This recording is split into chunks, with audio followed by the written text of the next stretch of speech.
This is just a sample of the audiobook. To get the complete audiobook, access the link posted in the first comment.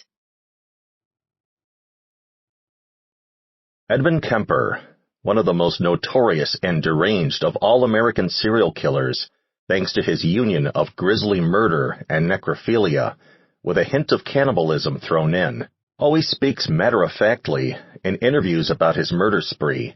which left 6 pretty California co-eds, his mother, his paternal grandparents, and his mother's best friend, dead. He describes in sordid detail his first murder, committed because he wanted to see what it would feel like to kill Grandma. The sound his knife made when he opened it to stab his first hitchhiking co-ed, and the week he spent fantasizing and planning his mother's untimely, but some might say, deserved demise. Ultimately, Kemper puts much of the blame on his overwhelming, uncontrollable urge to kill on his mother, a cruel woman who is believed to have suffered from borderline personality disorder, which showed itself most prominently with her son. In her middle child and only boy, she saw the image of his father, Edmund Emil Kemper Jr., and viewed him as little more than unwanted evidence of one of her 3 marriages gone wrong. Clarnell Strandberg Kemper, who worked as an administrative assistant at the University of California at Santa Cruz, often locked young Kemper in the basement for fear he might molest his 2 sisters, and she constantly berated him, especially as he grew into an awkward, oversized adolescent. She regularly told him he wasn't good enough to land one of the pretty co-eds at the school where she worked, and Kemper became more and more resentful. At first, he took out his rage on the girls his mother said he could never have, using them as substitutes in an attempt to quell his rage. Eventually, though, after years of ridicule, Kemper bludgeoned his mother to death with a claw hammer, then turned her head into a 3-dimensional dartboard,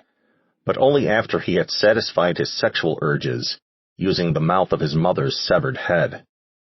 Kemper would end up killing 10 victims,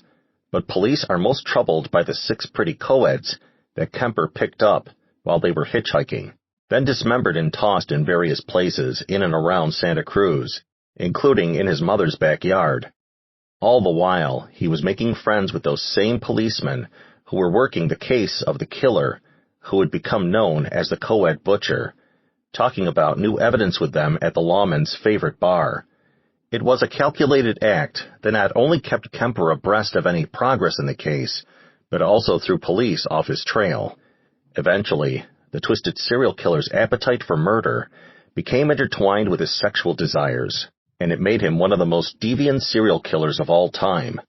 He saved sick mementos from his kills, most often his victims' heads, which he buried in his mother's yard so they would be close to him, also reportedly used the flesh of at least 2 of his victims as the main ingredient in his macaroni casseroles. His is a story of deranged depravity, and one that continues to haunt the cops who sat next to Kemper, throwing back a few cold ones, with a man who would become the inspiration for the character of Buffalo Bill in The Silence of the Lambs.